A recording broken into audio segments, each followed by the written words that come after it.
নমস্কার বন্ধুরা, আজকের গোদরেজ অ্যাগ্রোভেট তাদের কোয়ার্টার ওয়ান রেজাল্ট পাবলিশ করেছে। চলো দেখে নেওয়া যাক। প্রথমে আমরা ফিগারটা চেক করবো, এখানে সমস্ত ফিগার কোটিতে আছে। এরপরে আমরা সিকোয়েন্স চেক করবো, 30শে জুন 2025, 30শে জুন 2026, ওকে ইয়ার অন ইয়ার।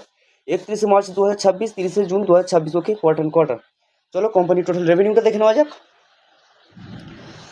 আগের কোয়ার্টারে ছিল 2332 কোটি, আগের বছরে ছিল 2614 কোটি, এবং এই কোয়ার্টারে এসছে 2855 কোটি। ঠিক আছে, কোম্পানি এখানে ইয়ার অন ইয়ার মোটামুটি গ্রোথ দেখিয়েছে এবং কোয়ার্টার অন কোয়ার্টারও ভালোই গ্রোথ দেখিয়েছে। ঠিক আছে, রেভিনিউ মোটামুটি ইয়ার অন ইয়ার এবং কোয়ার্টার অন কোয়ার্টার দুটি ক্ষেত্রেই গ্রোথ দেখিয়েছে, এটা খুব ভালো ব্যাপার। চলো কোম্পানির টোটাল এক্সপেন্সটা দেখে নেওয়া যাক।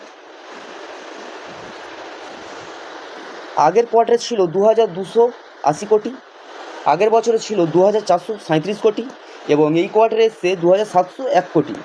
তো আমার মনে হয় এক্সপেন্সটা কোম্পানি একটু বাড়িয়ে ফেলেছে, তবে দেখা যাক কোম্পানি প্রফিট কেমন আনতে পারে। চলো আমরা কোম্পানি প্রফিটটা দেখে নেব। আগের কোয়ার্টারে ছিল 102 কোটি, আগের বছরে ছিল 148 কোটি, এবং এই কোয়ার্টারে এসছে 128 কোটি।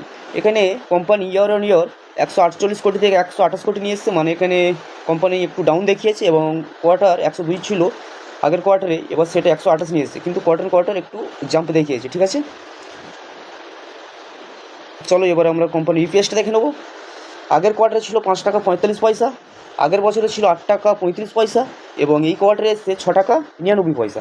ঠিক আছে, গোদরেজ অ্যাগ্রোভেটের নাম্বারটা আমরা মোটামুটি দেখে নিলাম। কোম্পানি খুব একটা ভালো রেজাল্ট আনতে পারেনি, ইয়ার অন ইয়ার রেভিনিউ বাড়ানোর সত্ত্বেও কিন্তু প্রফিট তারা বাড়াতে পারেনি। তো দেখা যাক মার্কেটে এই শেয়ারটির প্রতি কেমন রিয়াকশন দেখা। যদি ভিডিওটি ভালো লাগে তাহলে অবশ্যই লাইক করবেন এবং আরও আপডেট পেতে আমাদের সঙ্গে থাকবেন। ধন্যবাদ।